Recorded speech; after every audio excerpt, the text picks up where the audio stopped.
Assalamualaikum warahmatullahi wabarakatuh. Berjumpa dengan Ibu Qurratu Ayun. Kita akan belajar bersama tentang pemantulan cahaya. Pemantulan cahaya adalah proses perubahan arah rambat cahaya ke sisi medium asalnya setelah menumbuk suatu bidang pantul. Dan secara sederhana, pemantulan cahaya adalah proses terpancarnya kembali cahaya dari bidang pantulnya.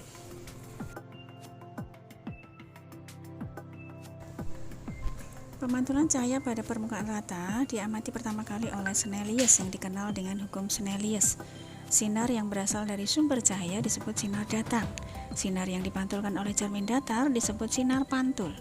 Dan garis yang tegak lurus dengan cermin disebut dengan garis normal. Hal yang penting dari hukum pemantulan cahaya atau hukum Snellius yaitu yang pertama bahwa sinar datang, garis normal, dan sinar pantul terletak pada satu bidang datar. Kemudian yang kedua, besaran sudut datang sama dengan sudut pantul.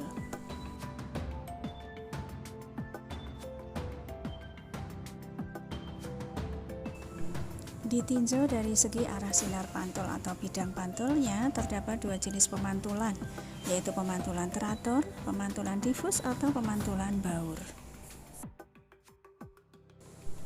Kita masuk pada pemantulan teratur.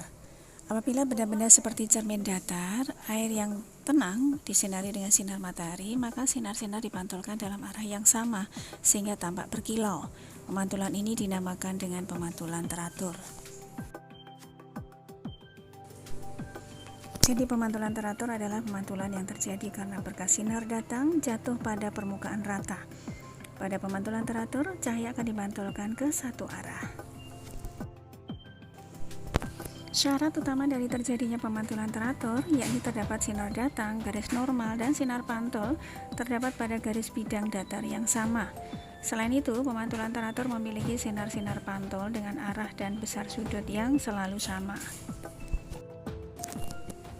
Sedangkan untuk pemantulan difus atau pemantulan baur, sifat utama jenis pemantulan ini adalah bahwa pemantulan cahaya ke segala arah yang terjadi karena berkas sinar datang jatuh pada permukaan kasar atau tidak rata.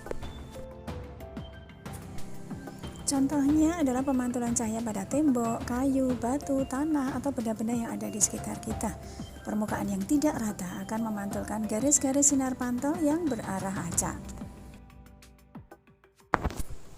Untuk pemantulan baur ini, hukum Snellius tetap berlaku. Alasannya karena walaupun cahaya jatuh pada permukaan tidak rata, namun jika ditarik garis normal pada bidang datar permukaan jatuhnya cahaya tersebut, besaran sudut sinar datang dan sinar pantul tetap sama. Sehingga dapat disimpulkan bahwa sifat pemantulan cahaya yang memenuhi sudut datang sama dengan sudut pantul memunculkan peristiwa pemantulan yang berbeda ketika permukaan pembiasnya rata atau tidak rata. Cahaya yang dipantulkan sejajar ketika berkas cahaya sejajar yang jatuh pada bidang pembatas yang permukaannya rata. Peristiwa ini disebut dengan pemantulan teratur. Sedangkan cahaya yang dipantulkan memiliki arah yang tidak teratur ketika berkas cahaya sejajar jatuh pada bidang pembatas yang permukaannya tidak rata.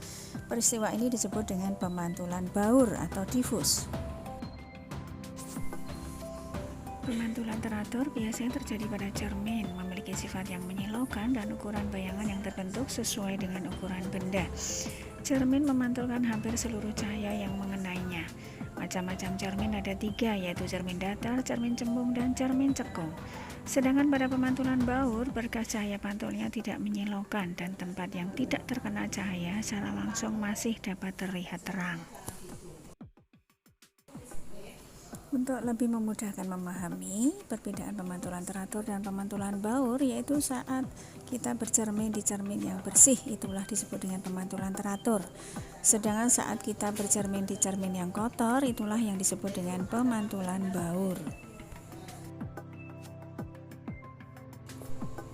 Cermin adalah keping kaca yang salah satu permukaannya sangat halus dan di bagian belakangnya kasar, sehingga tidak tembus cahaya. Bagian permukaan halus cermin dapat memantulkan semua berkas cahaya yang datang. Suatu cermin yang permukaan pantulnya berupa bidang datar disebut dengan cermin datar. Karena dapat memantulkan semua berkah cahaya, maka ketika suatu objek berada di depan sebuah cermin datar akan terbentuk sebuah bayangan yang sama persis dengan objek asli, meskipun berkebalikan. Apa yang akan terjadi jika sebuah objek diletakkan pada dua buah cermin datar yang disusun membentuk sudut tertentu? Saat suatu objek berada di depan sebuah cermin datar, maka sinar datang dari objek tersebut akan dipantulkan sekali.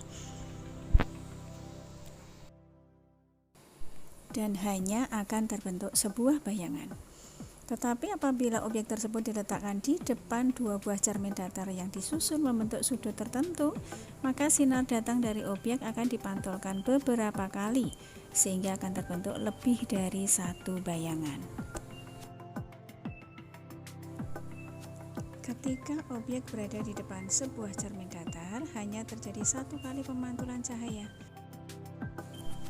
Dan ketika objek diletakkan di antara dua cermin yang disusun membentuk sudut 90 derajat, maka akan terjadi dua kali pemantulan. Sedangkan jika objek diletakkan pada dua cermin yang membentuk sudut 60 derajat, maka akan terjadi tiga kali pemantulan. Saat pemantulan sinar datang dari objek terjadi berkali-kali, maka akan terbentuk lebih dari satu bayangan. Itulah sebabnya kenapa benda yang diletakkan di antara dua cermin datar yang disusun membentuk sudut akan memiliki bayangan lebih dari satu. Dan satu hal yang perlu diketahui bahwa semakin kecil sudut yang dibentuk dua cermin datar, maka akan semakin banyak jumlah pemantulannya, sehingga jumlah bayangan yang dihasilkannya juga akan semakin banyak.